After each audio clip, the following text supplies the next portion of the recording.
ensemble faire la lecture des journaux, mesdames et messieurs. Bienvenue dans la revue de presse. Je ne suis pas seule à la co-présentation. Aridja Kibwana, bienvenue à toi aussi, Aridja. Merci, Laurette Mandala. Nous commençons directement par la prospérité qui écrit RDC.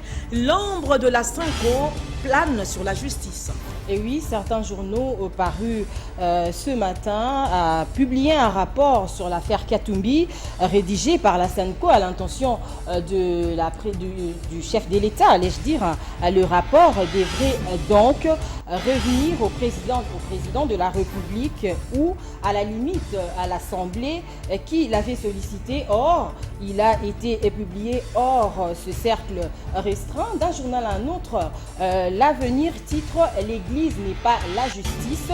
Ce faisant, il n'a pas dû échapper à la Sanko que divulguer un document destiné au chef de l'État ne participe pas à la décrispation souhaitée, mais plutôt à une pratique contraire aux règles et usages, les éléments les plus élémentaires que devrait respecter quiconque est chargé des bons offices ou de toute médiation.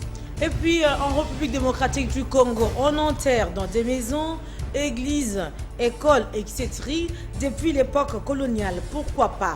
Tshisekedi questionne le phare.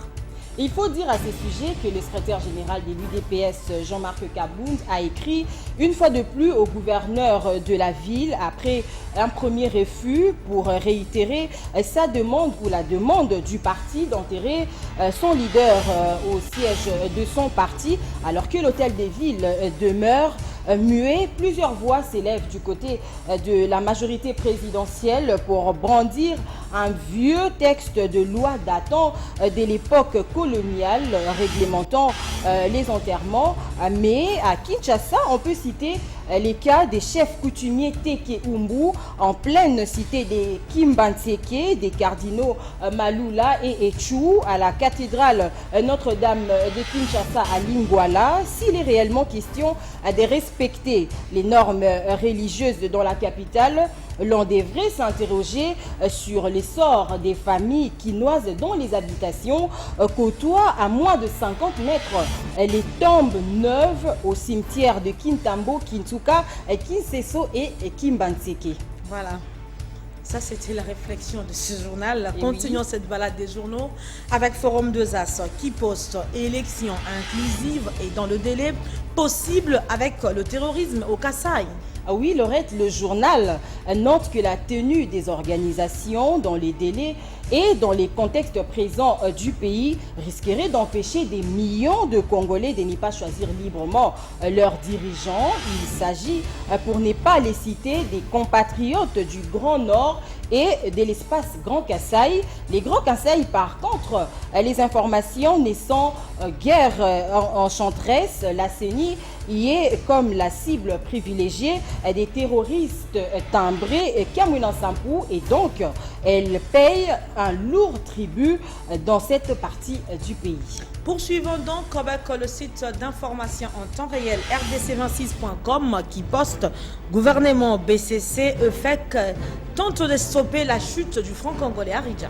Nous savons tous qu'en 2015, un dollar valait 945 francs congolais, mais aujourd'hui, il est à 1450 francs congolais. Cette chute vertigineuse de la monnaie a significativement impacté le panier de la ménagère et surtout du petit fonctionnaire de l'État qui a perdu 50% de son pouvoir d'achat. Pour stopper cette descente aux enfers, le Premier ministre sortant, Sami Badibanga, assure instruction de chef de l'État réunis dimanche dernier à l'hôtel du gouvernement, les ministres d'État en charge des budgets et celui de l'économie nationale, les ministres des Finances, les gouverneurs de la Banque centrale du Congo et le président des fédérations des entreprises du Congo en séance de travail qui a porté sur les stratégies et les mesures à prendre en vue de stabiliser urgemment la monnaie nationale.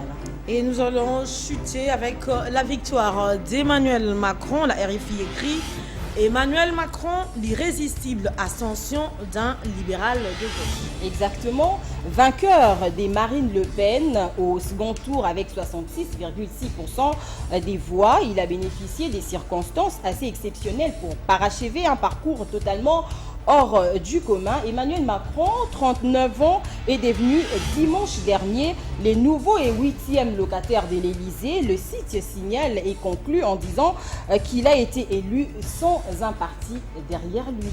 Brigitte Macron devient donc la première dame de la France. Exactement. Et ben voilà, c'est pratiquement la fin de cette revue de presse. Un grand merci à Rija Kibwana. Nous vous donnons rendez-vous pour la prochaine revue. En attendant, restez branchés sur la télévision africaine pour la suite du programme. Merci.